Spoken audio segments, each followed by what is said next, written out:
In an instant, Marisa's life was reduced to rubble. Expelled from her own house by the man who swore to love her, all because she couldn't give him what she wanted most, an heir. But what Vítor didn't know was that the truth about Marisa was about to completely change his destiny. Stay with me to find out how a stunning turnaround turns pain into triumph. Before we dive into this exciting story, subscribe to the channel and leave your like so you don't miss any details. Now, let's discover together the power of a woman determined to rewrite her own history. Tycoon Vítor Montero ruthlessly evicted Marisa from her own home, the mansion in which she had believed she would live all her life. The reason was harsh and direct. He claimed that his wife could not give him children, and this, for him, was unacceptable. Years later, the two would meet again in a completely different situation, and Vítor would discover something that would shake all his certainties. On an ordinary afternoon when Marisa was still living under Vítor's roof, they argued in the mansion's great hall, whose high walls and heavy curtains seemed to suffocate her. The sound of his words cut through the air like a razor, and each syllable echoed through the halls, reverberating in her astonished ears. "Useless. You are good for nothing," he roared, his voice rumbling against the walls richly decorated with works of art that Marisa had helped to choose. These offenses, uttered without hesitation, struck her in the heart. It was as if, in one fell swoop, he had taken away all the self-esteem she had managed to maintain over the years of marriage. Marisa's legs trembled. It was almost impossible to stand in the face of such cruelty, but she insisted on holding her head high. She threatened to cry, but swallowed her tears.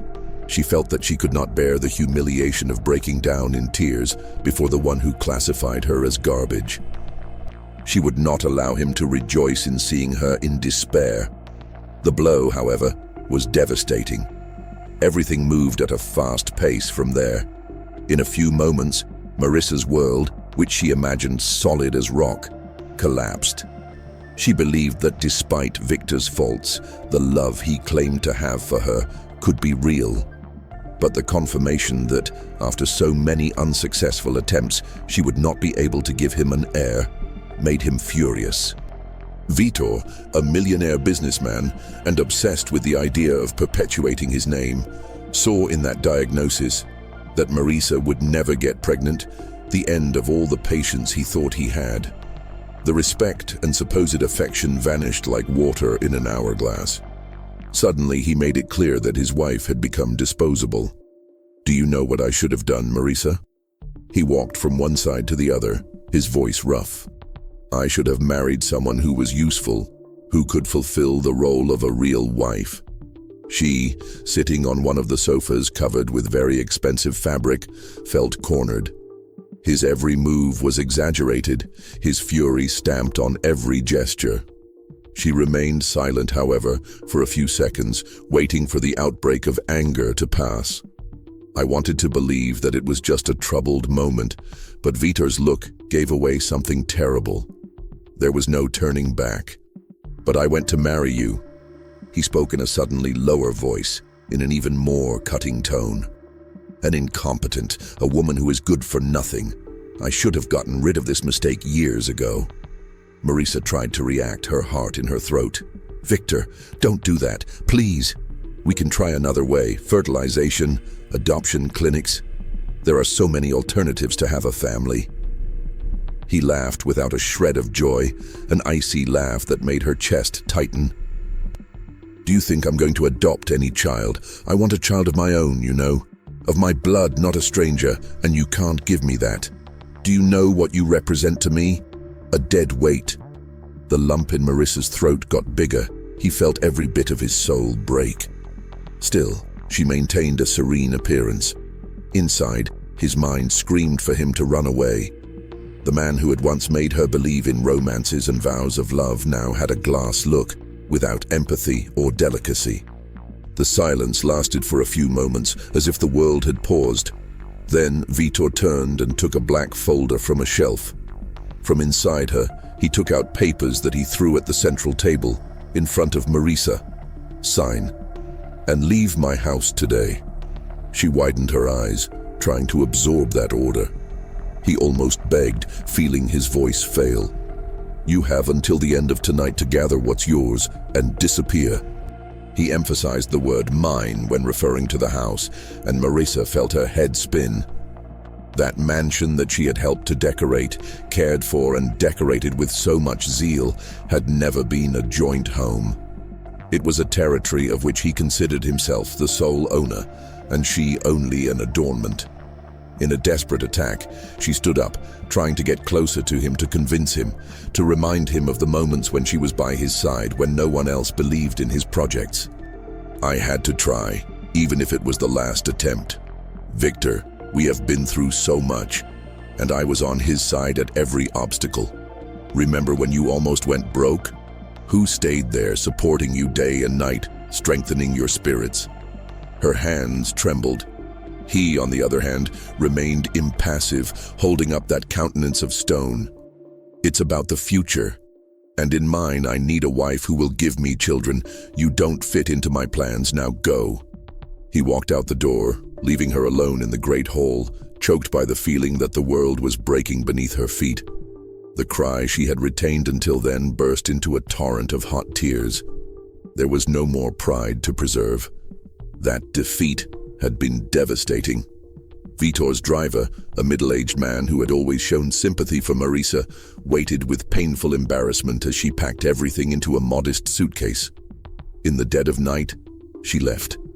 The light rain that fell at the entrance of the house mixed with her tears, and each splash of water reminded her that she was alone.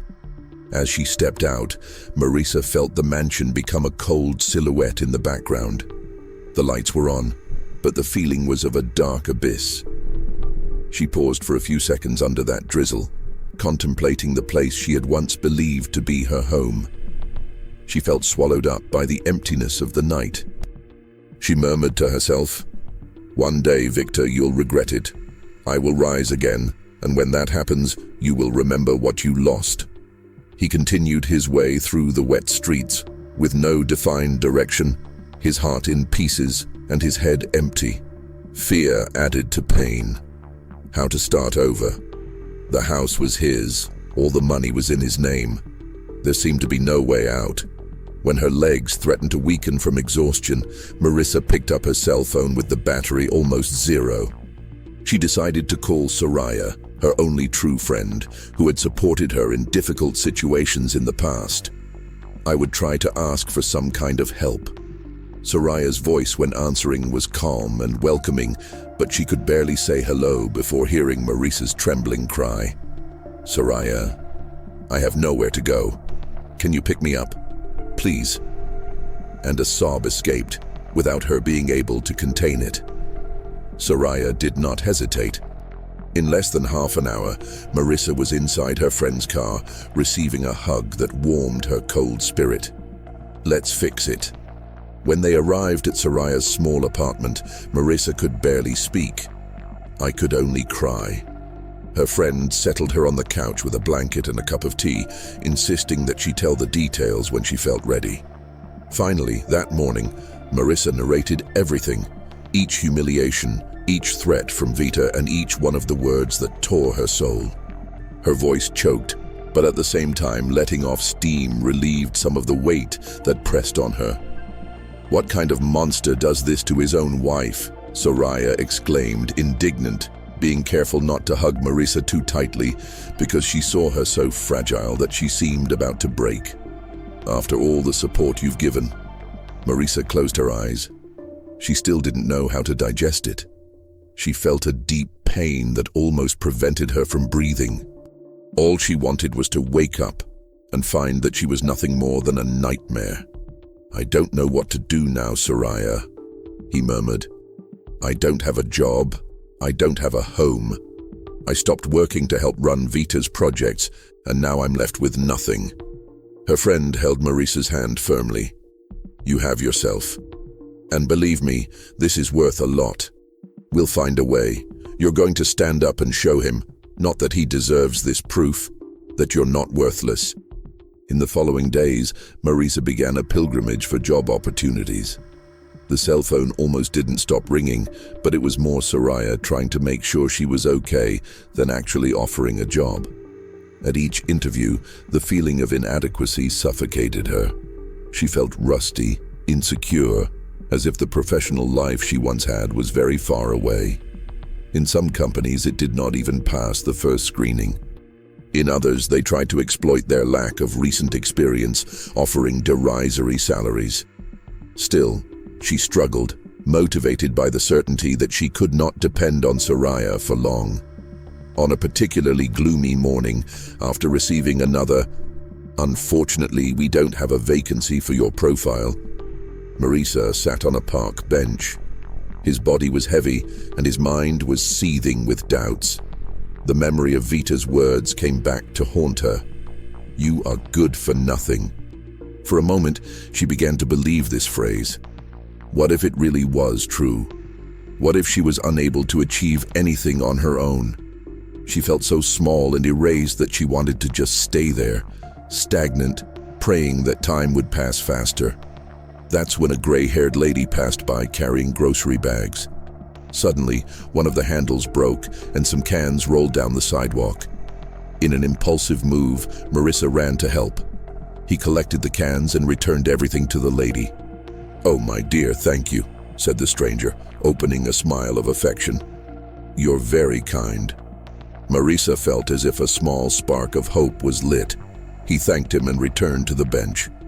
That simple exchange of smiles, an act of empathy on a day when she felt totally invisible, made something reborn inside her.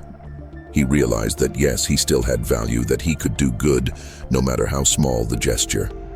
With this little stimulus, she decided not to give up. He returned to Soraya's apartment and once again grabbed his laptop to register for online vacancies and send resumes.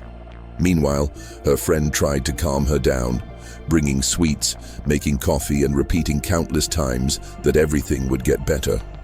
A few days later, Marisa was called for an interview at a small firm. The position was that of administrative assistant, and although it was far below what she had dreamed of one day, she felt an almost childlike joy, because it was, finally, a real opportunity. She attended the interview wearing the only social clothes she had left, carefully ironed by Soraya. He faced the recruiter with the same posture he adopted when dealing with Vítor in his high society days, even if inside he was trembling with fear. "I see you haven't worked outside the home for a few years," the interviewer said. "I had to devote some time to my ex-husband's business, but I'm prepared to put in 100% effort." She tried to sound confident. In the end, he received the news that he would start the following Monday. Marisa left the building almost in disbelief. I had gotten a job. Even if simple, it was something completely his. He picked up the phone and called Soraya, screaming with happiness in the middle of the street. On the day he started, he arrived much earlier than necessary. I wanted to show willingness and compensate for any prejudice they might have had for her being out of the market. She organized the room, took notes, and when the office opened its doors, she was ready, smiling, ready for any service. The routine was tiring.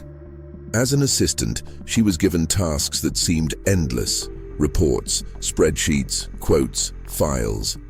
However, with each new assignment that arose, Marisa felt the pleasure of overcoming a challenge. And as the weeks went by, her boss began to notice her efficiency, delegating more complex projects and praising her in small meetings. Gradually, a glimmer of pride was born in his chest. She still lived in Soraya's apartment, but she was already able to pay part of the expenses. It wasn't much, but for someone who had arrived empty-handed and with a ruined heart, it was a triumph. Although it was gradually stabilizing, fate, always full of unexpected turns, brought something more. One night when Marisa was working late, she almost always stayed overtime to complete tasks. She bumped into a man who had just arrived to do business with the firm. His name was Enrique, an investor who was analyzing the possibility of joining that company. Enrique saw her concentrated in a pile of documents and was interested in the way she explained the internal processes without batting an eyelid. Talking about reports, goals, and balance sheets had become easy for her, who had learned practically by force. "You have something special, Marisa," he commented, at the end of a brief but revealing conversation. "He can see problems and solutions like few people I know. If you ever want to take bigger flights, look for me." The comment echoed in her head. It was so rare to be praised like that. She was more accustomed to hearing phrases that undermined her self-confidence. As much as I was afraid to believe it, those words of Enrique sounded like music. The next morning, when she saw herself in the mirror, Marisa smiled slightly. A shy smile, but existing. It had been a long time since she had been able to smile at herself. He felt like, who knows, to dare and look for something new, but he didn't even know where to start. Even so, he immersed himself in work once and for all. Her extra effort caught the attention not only of her boss, but also of other colleagues. Several times, in informal meetings, people asked how she managed everything, and she answered without bragging, just because she wanted to show results. Things took an even more interesting turn when, one Friday, she received an email from Enrique, the investor, inviting her for an after-hours coffee. He said he wanted to hear his ideas and ambitions. Marisa, who didn't even know if she had ambitions, got nervous just thinking about it. Still, he accepted. He had spent the previous night rummaging through notebooks and old notes, where he had recorded some plans and dreams of his youth. At that time, she had always wanted to have her own business, something that could help women in fragile situations. But he had never had the resources or courage. The meeting with Enrique took place in a discreet cafe with a cozy atmosphere. When he saw her, he smiled in a friendly way. He asked her to talk about personal projects, what motivated her, what her worldviews were. Even though she was insecure, Marisa got excited, describing her desire to unite fashion and sustainability, while empowering women who, like her, had been underestimated. As she spoke, her hands trembled a little, but Henry watched her with absolute attention, and at each sentence he nodded, making brief notes. Finally, when she finished, he said, "Your idea has a lot of potential, and I see in you a strength that few can show, especially after going through so much suffering." She felt her eyes water. Enrique took advantage of the cue. "I'm willing to invest in your dream, Marisa. If you want to take this step, just say yes." The shock left her unresponsive for a few seconds. Could it really be true? Did anyone trust her to that extent? It was the first time she had actually felt such support, without absurd demands or humiliation. With her heart pounding, she said yes. In the following months, Marisa's life took a whole new turn. She resigned from her old job and dedicated herself to structuring her own company, with Enrique's financial support. She immersed herself in spreadsheets, research, meetings, and sleepless nights. But for the first time, she felt alive, with a sense of power over her own destiny. All this effort culminated in the launch of her first clothing collection, marked by ecological concepts, sustainable fabrics, and seamstresses who, for the most part, were women rescued from situations of vulnerability. The launch event was organized in a charming space, and Marisa's nervousness was palpable. She spent hours backstage, checking seams, checking makeup details of the models, making sure nothing went out of place. When the lights came on and the first pieces appeared on the runway, her heart almost stopped. But at the end of the parade, the audience broke down in applause. Compliments echoed through the hall, journalists praised the brand's innovation and social approach, digital influencers posted frantically on social media. It was then that Marisa felt that wave of euphoria.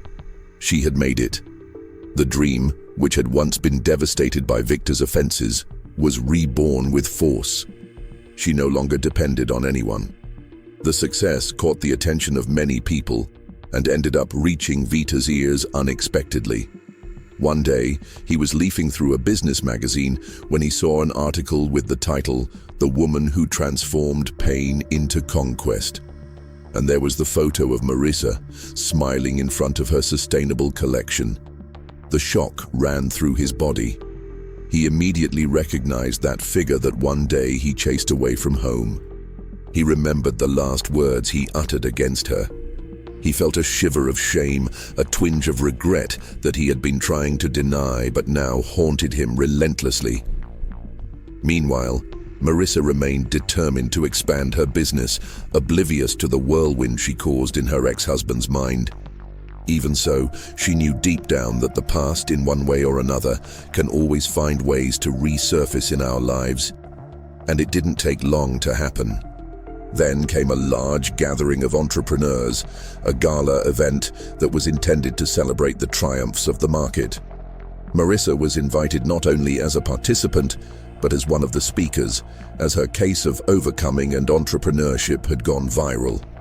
The hall, decorated with crystal chandeliers and sophisticated flowers, housed dozens of men and women wearing impeccable attire. Among them, Vítor Montero. He was there to close partnerships, without imagining that he would share the same environment with Marisa. When she entered, it was impossible not to notice the buzz that formed around her. Wearing an elegant long black dress, with a classic model, and with a confident posture, Marisa walked the carpeted carpet with firm steps. A thin emerald necklace shone in the spotlights, further highlighting his presence. The comments were immediate. "It's her, Marisa Cardoso, the founder of that ecological brand." Vítor saw everything from a distance. He felt his heart beat fast, as if it was the first time he had seen her, but now, in a painful way.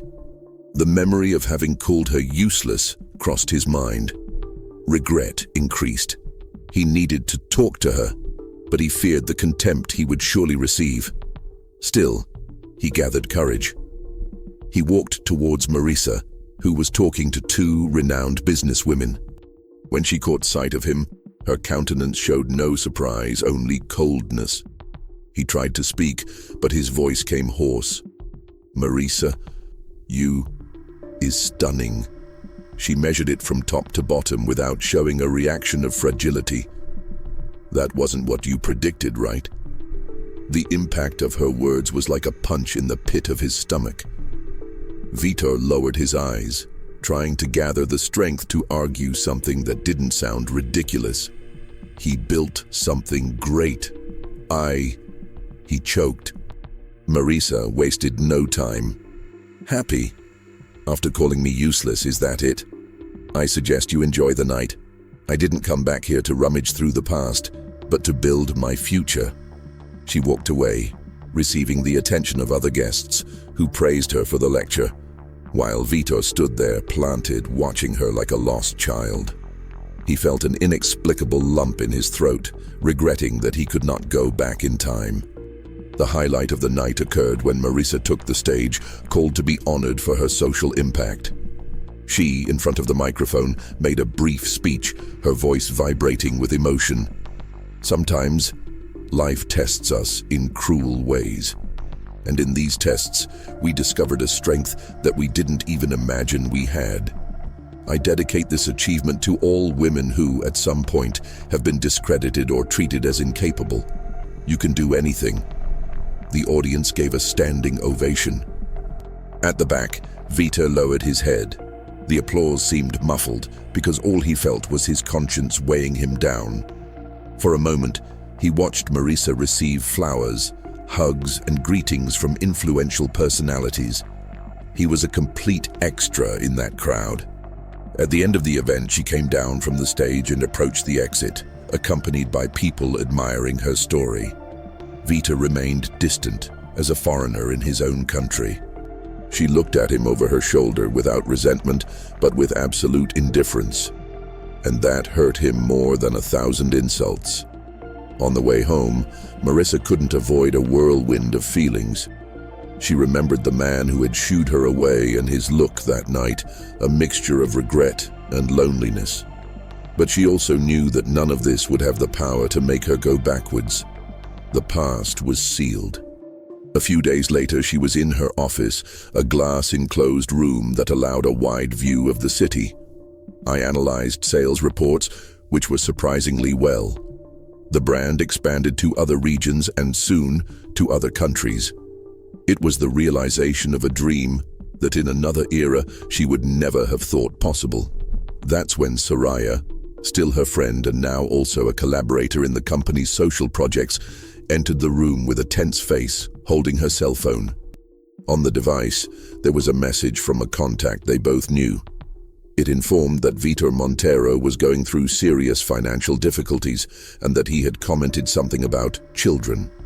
The message said that Vítor seemed to suspect something, wanting to know if Marisa had become pregnant or hid something from him. "Does he know?"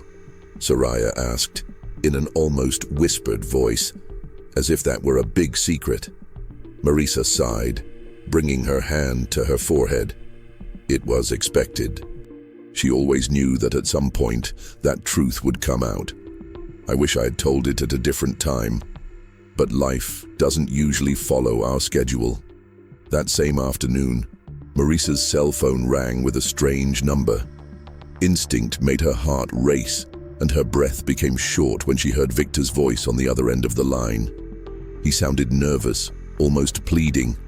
"I tried to get your contact in various ways. We need to talk, please." Marisa hesitated. The last thing she wanted was to submit to a new clash with him, but something in his tone, or perhaps in fate itself, made him accept.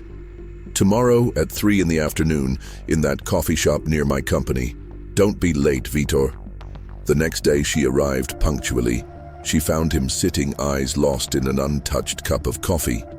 Seeing her, Vítor stood up awkwardly, almost knocking over the chair. She raised one hand, interrupting him. He sat down, keeping his expression serious. "Say what you want right away." He inhaled the air as if pulling it through a thin straw. It was evident that he was nervous.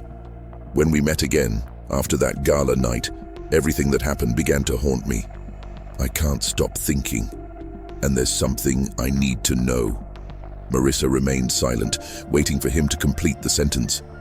"A child." His voice came out almost trembling. "A son of mine?" Her stomach turned. She knew there was no point in denying it anymore. He looked him in the eyes, determined not to swerve. "Yes, Vítor, I had a son." For a second, he seemed to lose his ground. "And why? Why didn't you tell me?" Marisa took a deep breath, trying to keep control of her own emotions. "Soon after you threw me out of the house, I found out I was pregnant. I thought about telling you, but how could I trust a man who called me useless, who humiliated me like that?" He held his breath, choking his voice. "So, he's my son?" She nodded. "He's 13 now. He grew up without his father because I didn't feel safe to leave him around someone who dismissed me as if I were going to discard an old paper." Vítor rubbed his face, as if he wanted to erase a past that could not be repaired. He said quietly, "Can I meet you? I know I don't deserve anything, but please, let me meet my son." An intense silence hung. Marisa's mind saw flashes of the last few years, the difficulties, the troubled pregnancy without support, the moments when she almost collapsed. Finally, he replied, "I am not the one who decides that, Vítor. Jonas is old enough to have an opinion. I'll talk to him. If he wants to see you, that's fine. But understand something. If you bring any kind of suffering to my son, I will never let them get close again." He nodded in agreement, his eyes full of barely contained tears. "Just give me this chance." That night, Marisa returned home with a sense of urgency and fear. Jonas was in the room, concentrating on the video game, when she came in and asked to talk. He had always been a boy with a strong personality, mature for his age. He had the same strong look as his father, something Marisa had noticed since she was a baby. Without delay, she told the truth, that her biological father was a man named Vítor Montero, who had expelled her from home in the past. and that she had decided to protect him from that figure she believed to be cruel and unscrupulous. Jonah listened to each word attentively, without interrupting. When his mother was over, he was silent for a while. Then he asked, "Did he never know about me?" Marisa nodded, her hands together on her lap. "I didn't tell you. I was afraid he would hurt you." The boy took a deep breath, staring at the ceiling, as if searching for answers somewhere above the lamps. "Yes. And I said it's up to you. I'm not going to force anything. If you don't want to see him, I'll find a way to push him away for good." There was a long interval in which Jonah stared at some imaginary point. Then he turned to Marisa with an unexpected calm. "I want to see who he is. But if he does anything, Mom, I'll say myself that I don't want any more contact." Marisa felt a tightness in her chest but nodded. Jonas had the right to decide. The meeting was scheduled in a quiet park in the late afternoon. Vítor arrived a little earlier and waited, visibly apprehensive, with his hands trembling inside his pockets. When he finally saw Marisa and Jonas approaching, he almost lost his breath. The boy had undeniable physical similarities to him. "Jonas," he began, his voice wavering. I'm Vítor, his father." The boy was silent for a few seconds, assessing that man who, in his eyes, was practically a stranger. He asked, bluntly. Vítor felt his legs tremble. "I wasn't used to getting direct questions from a teenager. I want nothing more than to have a chance to get to know you. I know I made a lot of mistakes with your mother, but..." Jonas raised an eyebrow. Why was it so bad to her? That question, so direct, hit Vítor like a well-aimed blow. Even so, he decided to be sincere. "Because I was an arrogant and selfish man. I wanted to have a child at all costs, and I blamed his mother. I did what I should never have done. Today I regret it, but I know that excuses will not erase what I did." Jonas gave a slight sigh, then stared at him. "I'll give you a chance. But if I see that you're still this horrible guy she described, I'll leave and never want to talk to you again." Relief took over Vítor, but the feeling of guilt remained. He shook his head, promising that he would do his best to be worthy of this forgiveness. The following meetings took place gradually. Quick lunches, brief walks, always with the apprehension that Jonas would get hurt. Marisa followed everything from afar, hesitantly, but let her son live this experience. Meanwhile, Vítor tried to show, without using the past as an excuse, that he could change. She even started to collaborate anonymously with some social projects of Marisa's company, including donating to institutions that helped women in vulnerable situations. He didn't do it to earn points. He seemed really willing to prove, in a discreet way, that he had reflected on himself. The big litmus test occurred at a charity event organized by Marisa, in which she gathered her network of contacts to raise funds for social work with needy seamstresses. Jonas was sitting in the audience next to Vítor, who made a point of watching, even if incognito. Marisa took the stage to speak. In the middle of the speech, she made reference to the difficulties she had faced and the way women are often looked down upon, but find unimaginable strength to get back on their feet. With each word, Vítor felt the weight of his own attitudes. Jonas, next to him, remained silent, paying attention to his mother with a pride that showed in his face. At one point, Vítor whispered to his son, "She's amazing, isn't she?" Jonas confirmed, without looking away from the stage, "It always has been." Victor's eyes were filled with a kind of sadness, mixed with regret and, perhaps, hope. He understood that it was a minimal privilege to be there by the boy's side, trying to rebuild something he had helped to shatter in the past. Later, Jonas found Marisa backstage, pulling her into a discreet hug. She smiled, stroking her son's hair. "I became strong because I had to defend myself, but it wasn't easy." He paused, as if choosing his words carefully. "Do you think Daddy deserves a new chance as a person?" Marisa hesitated. She thought about everything she had experienced, about the wounds that still throbbed, but she also remembered how he acted now, with Jonas and with the social projects she supported. Then he said, "If he has indeed changed, it is up to him to prove it. Not me, but you. And even so, it is no obligation to forgive him for everything. Sometimes we move on without complete reconciliation." Jonas nodded thoughtfully. "I think I want to find out if he's sincere. If it's not, I'm out." Marisa shook her son's hand. That seemed to him the most sensible. Then together they cast a glance at where Vítor was, in the distance, chatting embarrassedly with some guests.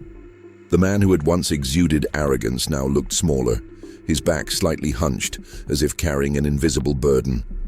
The past is not erased, but Marisa realized that hatred would not take her anywhere either. The most important thing was to preserve Jonah, to ensure that he was not destroyed by his father's failings. But he saw, in that painting, the possibility that the boy would learn to have discernment, to forgive or not, based on his own conclusions. In the days that followed, Vítor intensified his attempts to get closer to Jonas, although without forcing the bar. He invited his son to simple activities, such as watching a soccer match or going to the movies. At first, Jonas accepted without much enthusiasm, but little by little, he began to answer more, to ask questions, to share small tastes, such as rock bands or online games. One weekend, Marisa let Jonas spend a few hours at Vítor's house. It was a much more modest apartment than the old mansion, as he had lost a lot in the financial crisis he had faced. The place was still comfortable, but it didn't compare to the luxurious halls of before. To Jonas, it was all new, a world he had never seen before. While the boy explored the apartment, Vítor watched from afar, feeling like a stranger in front of his own son. When I tried to prepare something in the kitchen, I got confused, a little insecure. Before, I had always had employees for everything. Jonas let out a laugh when he saw his father almost burn the frozen pizza dough in the oven. "You're not good in the kitchen, are you?" he joked, and Vítor felt a breath of joy to see his son laugh. He admitted, embarrassed, "But I'm learning." Gradually, they built a delicate bridge, supported by Jonas's desire to know his origins and Vítor's willingness to act differently. Marisa followed everything cautiously, ready to intervene if any harsher words were directed at her son. But most of the time, Vítor was repentant and committed not to repeat what he had done in the past. There was a day, however, when Jonas, in a moment of adolescent rage, asked something that echoed Marisa's fears. "Why did you abandon me then? If I wanted to have a child so much, why didn't you stay with my mother?" Silence hung over Vítor's apartment. He took a breath, trying to find an honest answer. "I didn't know you existed. And when he found out, it was too late. But The voice died. There was no excuse. "You wanted so much to have a blood child, but you were cruel to my mother." Jonas's eyes sparkled, a mixture of pain and anger. "It doesn't make sense." Vítor realized that it was impossible to justify the unjustifiable. Then he lowered his head. "You're right. I have no way of explaining this coherently. I can only say that it was another man at that time, a man who made terrible mistakes." At the same time, Jonas fell silent, leaving Vítor with his own anguish. The boy went to the guest room, and they only resumed the subject days later. Still, that conversation showed Vítor that a good intention was not enough to overcome the past. Marisa, in turn, continued to expand her projects. Her mark reached other cities, and she began to have national recognition. Magazines, TV channels, entrepreneurship podcasts invited her to talk about her story. Although she was reserved, she explained in general that she went through situations of emotional abuse, but without mentioning names. He would like to keep Vítor out of the spotlight. One afternoon, while returning from a meeting, she crossed paths with Vítor at the reception of his company's building. He waited, holding an envelope, his face tense. Marisa thought about ignoring him, but out of courtesy asked, "Has something happened?" He held out the envelope towards him. "Documents from a piece of land I bought a while ago." I wanted to donate to that seamstress project you mentioned where they train women. I don't need that right now, and it's part of me trying to fix my flaws." She stared at him, not knowing what to say. He remembered that in the past, any land or investment he bought was a cause for boasting and exaltation. Now he seemed humble, almost shy, a stark contrast to the man who once insulted her mercilessly. "Thanks." That was all Marisa could answer, feeling her heart race. When she went up to the room, she opened the documents confirming ownership. The land could be transformed into a training center for seamstresses, something she dreamed of, but thought she did not have the resources to do so soon. It seemed like a genuine gesture. In the weeks that followed, Vítor and Jonas held regular meetings. It wasn't perfect. There were raids, especially when Jonas insisted on questions about the past. Vítor did his best to respond without falling into contradictions or empty excuses. He had been learning that sometimes the best way was to take the blame, instead of creating justifications. One afternoon, Marisa came home to find Jonas flipping through an album of old photos. It was the time when she and Vítor were still together. There were records of trips, parties, celebrations. The boy, curious, asked who that smiling man was next to Marisa in exotic landscapes. She explained that it was Vítor before everything collapsed. "You looked happy," he commented, shaking his head. "It's hard to believe he was so bad afterwards." "Sometimes people change for the worse," Marisa replied in a melancholy tone, "but they can also change for the better. Do you think he can go back to being that guy who's laughing in the pictures?" Jonas looked her in the eyes, trying to read some emotion in her. Marisa sighed. "I don't know, son. We never go back to who we were, but we can become someone different. Only time will tell." Over the months, Vítor continued to participate in some events of Marisa's company, always maintaining a certain modesty. He greeted her discreetly, talked to Jonas, and avoided invading her personal space. He realized that Marisa was far beyond his reach, a woman who had risen from the ashes and now shone in a way that did not depend on anyone. Sometimes Vítor tried to get closer to say something meaningful, but he retreated when he realized that the wounds caused were still deep. She had forgiven, or at least said she had left it behind, but there was no obligation to resume emotional ties. Jonas, on the other hand, as time went by, relaxed his guard. He started to call Vítor Dad at times without realizing it, although he still remained vigilant. The boy held regrets for not having had his father in childhood, but he saw in Vítor's current attitude some effort worthy of credit. On one occasion, Marisa received a proposal to take the brand out of the country. It was a golden opportunity. It meant travel seasons and long periods working abroad. She pondered that she could take Jonas, but it would affect his studies. So he talked to the boy about the possibility of staying away for a few months, planning to come and go whenever possible. Jonas reacted with impressive maturity. "Go, Mum. This is very important to you. I'm fine, and if you need anything, I know Dad can help me." Marisa swallowed hard when she heard that daddy, so natural. He noticed that even though Vítor was by no means a perfect example, Jonas had created a minimal bond. This made her reflect on how you cannot control the bonds that children decide to create. She accepted the proposal for international expansion and, in the most intense phases of the project, traveled for 2 or 3 consecutive weeks. Jonas was under the care of Soraya, but eventually spent part of his time with Vítor. He received calls and videos from his mother telling him about negotiations in other countries, while he was building his own routine alongside his father, who tried to make up for the years of absence with small gestures. When Marisa returned, she found Vítor closer to her son, and although this sometimes caused her discomfort when she remembered the past, she recognized that Jonas seemed genuinely happy to have some paternal contact.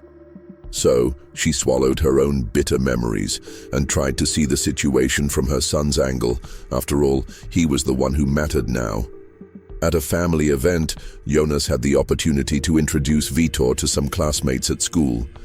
It was strange, because everyone asked if he lived with his father or mother, and he ended up explaining that his parents were separated, that his mother traveled for work, and that his father was getting closer now. The boy dealt well with the questions, albeit in a somewhat uncomfortable way, and sometimes Vítor lowered his head, embarrassed. After some time, Marisa noticed that Vítor's expression was different. The dark circles under her eyes were evident, and her posture was no longer so haughty. He confessed in a certain meeting that he bore several debts inherited from businesses that went wrong. Stress had eaten away at his health, and he had been taking tests. Jonas was worried, asking if his father was okay, and Vítor, making an effort not to alarm him, assured him that it was just tiredness. For someone who was once arrogant and boastful, admitting weakness seemed like a giant step. One spring afternoon, Marisa, who had recently returned from a trip, called Jonas for a conversation. I needed to know how the boy felt about everything that was happening. "Are you okay with this whole story?" she asked, trying to be attentive. "I don't want anything to hurt or confuse you." Jonas shrugged. "It's a little confusing, but I'm better than I imagined. He's not a perfect guy. I still think what he did to you was terrible. But I see that he is trying to fix things. And in a way, it's nice to have a father." Marisa swallowed. It was all she needed to hear to make sure she had left the decision in the right hands. As much as she still had wounds, there was no right to deprive her son of trying this experiment, as long as Jonas understood the real story and knew how to defend himself if necessary. Over time, each one went their own way. Marisa thrived, opening new offices and launching critically acclaimed collections. Vítor managed to get back on his feet financially, slowly, without repeating the same arrogant tone as before. And Jonas, now almost 15, maintained a more balanced relationship with his father. It wasn't a fairy tale, but it was genuine enough. Once, Marisa and Vítor crossed eyes at a public event without Jonas around. He lowered his head in respect, as if apologizing silently again. She held her gaze and then gave a slight nod, without smiling but without hostility. And at that moment, both seemed to recognize that certain wounds are not erased, but life can move on, with each one fulfilling their role. At the end of the day, when Marisa returned to her office, she came across photos of the first fashion shows she organized. Here was a portrait of the moment when everything started to work out, when the public applauded her collection so deafening that she could barely hold back their tears. She remembered the pain she had experienced, the unbearable nights of helplessness, and she felt a wave of pride for herself. She also remembered the moment when, soaked by the rain and her own tears, she had left Vítor's mansion aimlessly. It felt like another life. She would never have imagined that one day she would rise to the point of being nationally recognized and still have the chance to provide a new scenario for her son. That "one day you will regret" uttered when leaving had come true. At the same time, he noticed that this once cruel man was now just a shadow of the one who was striving to be better, at least for Jonas. This, in a way, brought Marisa a feeling of closing a cycle. Fate, merciless, had turned around. He reaped what he sowed, but he had the opportunity to try to start over. And Marisa, in turn, preferred to focus on her personal growth, social projects, brand expansion, and above all, Jonas's well-being. With each smile her son gave her, she was sure that she had chosen the right path by allowing him to decide on the approach to his father himself. Thus, without having to resume marital ties or bonds of submission, she remained victorious, strong. She had her own history in her hands, ready to shape new chapters with the conviction of someone who suffered enough to never return to the place where they left her heartbroken. As life unfolded, certain nights Marisa still dreamed of that moment of expulsion, reliving every offense, every step taken on the wet sidewalk. But he always woke up remembering that all that was behind him. It was part of who she had been, but it didn't define who she had become. There was never any more formal apology from Vítor. Instead, there were her concrete gestures in relation to Jonas and the anonymous donations to the social projects headed by Marisa. They were, in her eyes, a form of silent redemption, the most that life could grant her to placate her guilt. And in the end, by mentally revisiting this entire journey, Marisa understood that true justice was not simply Vítor's ruin, but the realization that she no longer needed him. She had risen on her own, discovered an inner power she had never dreamed of having, and raised a wonderful son, capable of analyzing situations and acting wisely. If someone told her, on that dark night, when she left the mansion, that her future would be so different and bright, she would probably doubt it. But life has twists and turns. And there, sitting in her living room with a panoramic view, she smiled as she realized that her destiny, after all, was governed by her choices and her strength. As for Vítor, he was now part of a chapter that had been completed, although he maintained an inevitable link because of Jonah. Each one took their place in this plot. She, the empowered woman who reacted to abandonment by transforming pain into conquest.